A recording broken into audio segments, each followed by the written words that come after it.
Okay, so we're in the last slide.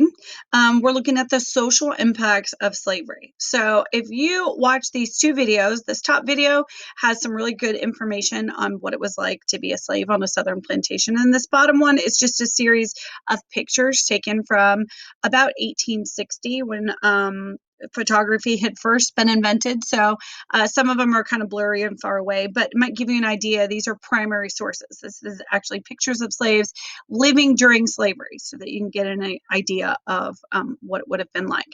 But what I want you to do is click on this Life of a Southern Plantation article so that you can look at the different parts of the article that I really want you to focus on. So if you look back here, what you're supposed to be doing in this box is you're supposed to add a few notes for yourself, okay? So where it says work done by enslaved people, as we go through this article, you're going to be able to come read through here and then come back and add some notes, okay? So you'll be able to write here what field slaves would do, right? So they would plant and they would harvest crops, okay? So you can add things into this slide itself. But let's go back and let's look at this article so we can get some general ideas. So the Khan Academy article that I want you to read here gives you some general overview at the top, and as you go through each part it tells you what you're looking at. So this is life on the plantation. So this is a picture of slaves on a southern plantation from 1862 in South Carolina. So you can see here that this is in South Carolina in 1862. And you're going to find out what the slaves did in the South. So it says most people in the South performed agricultural work. That means that they're working in farming in some way.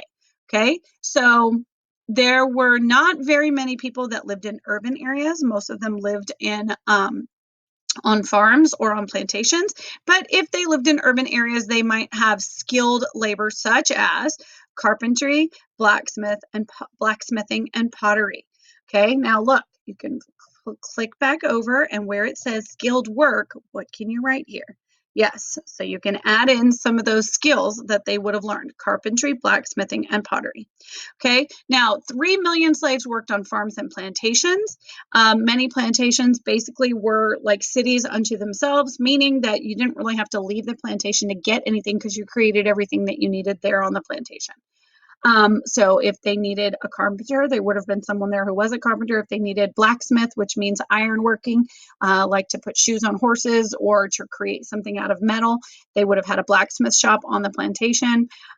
Most of the stuff on plantations were self-producing. Okay, so most of the agricultural output was large plantations. Okay, more than half of all slaves lived on plantations with more than 20 slaves.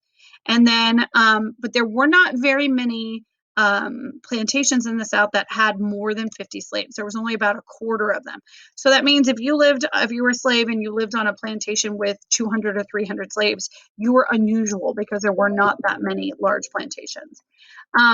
There were field slaves and there were house slaves. Okay, field means they worked outside in the field, and house means they worked in the house as house servants. So this is giving you some examples. What did house servants do? They cooked, they cleaned, they were drivers. Okay, so that meant that you had maids, you had cooks, you had housekeepers, you had all those kind of people that lived in the house and did work, or lived and or worked in the house.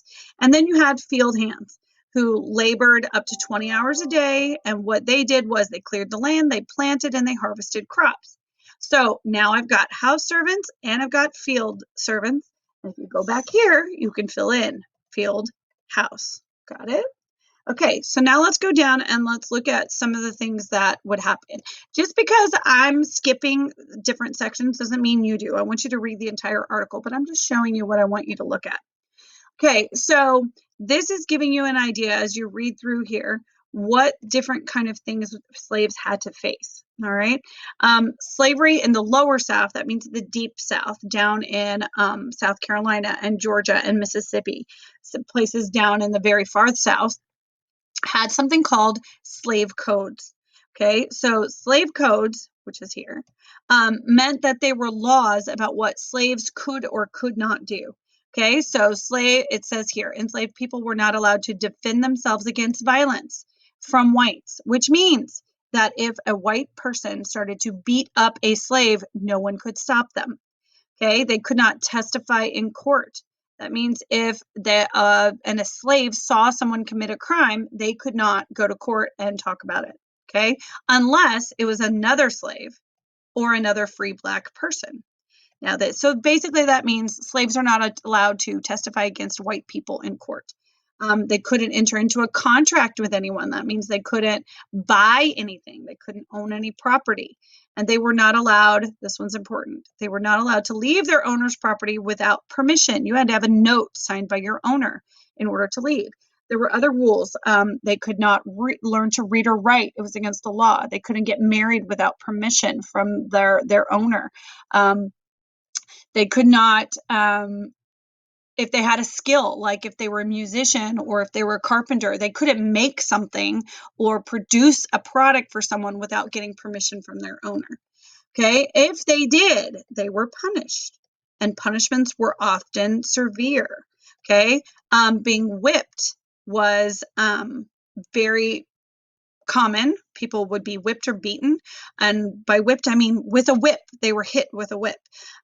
They also had branding and mutilation, which means, remember we talked about this in class, they would get a hot brand and they would actually scar them like a horse or cow if they did something wrong. So if they were a thief, if they were a runaway, if they just were angry with them for doing something wrong, branding would happen. If they ran away a lot, they would cut their Achilles tendon in their ankle so they couldn't run away anymore.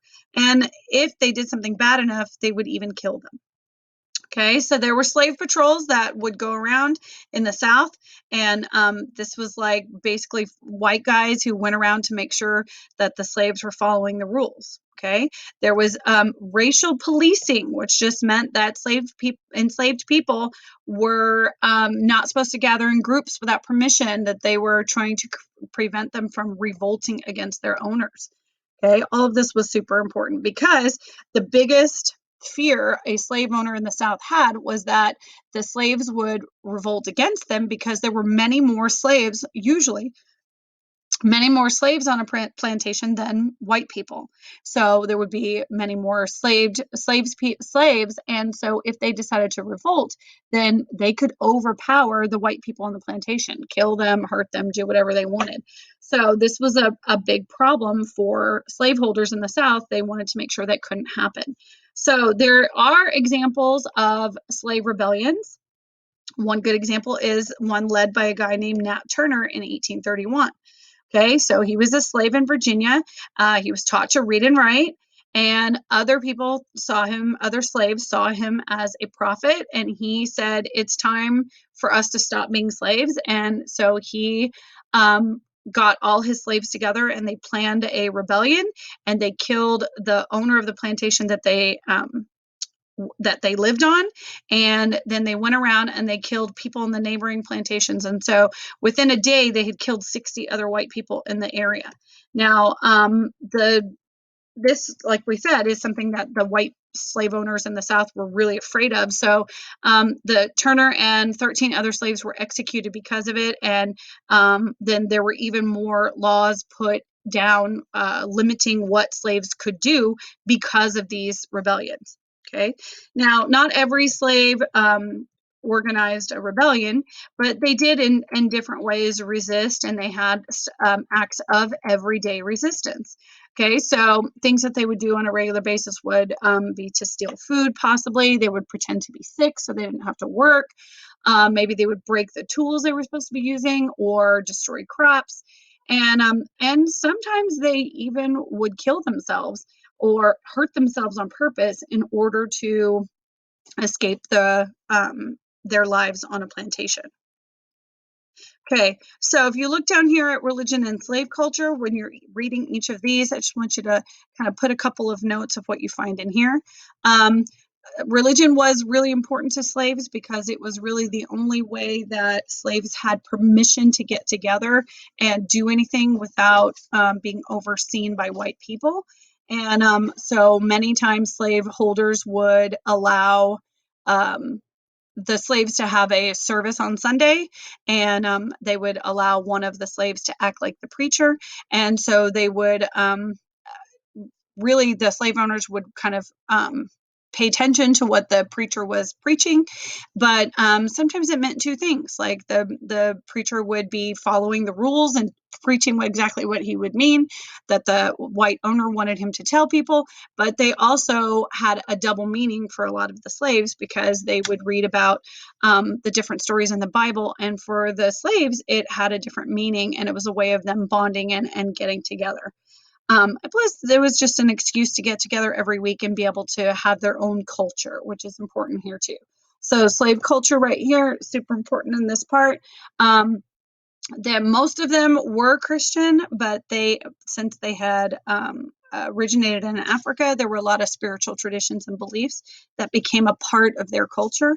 And many slaves spoke kind of a different version of English, and they brought some of their old traditions into their new life as a slave, and they continued those traditions even though they didn't know how to read or write. Most of them, they had an oral tradition, meaning that they passed along their songs and their stories, and they told their children about their history so that they would learn that way. Okay, so all of these things are important, and I want you to put a few notes into this part over here into this different areas of your notes. And then when you're all done with this, then you're going to, and you've answered all of the different questions like in the economic impact, and you've done all of these questions in the political side, then you're going to submit this to me so that I can see it and give you a grade on it. If you have any questions, be sure you email me or put a comment on this assignment, and I'll get back to you as soon as I can. You guys are doing a great job. I'm super proud of y'all. All right, talk soon. Later.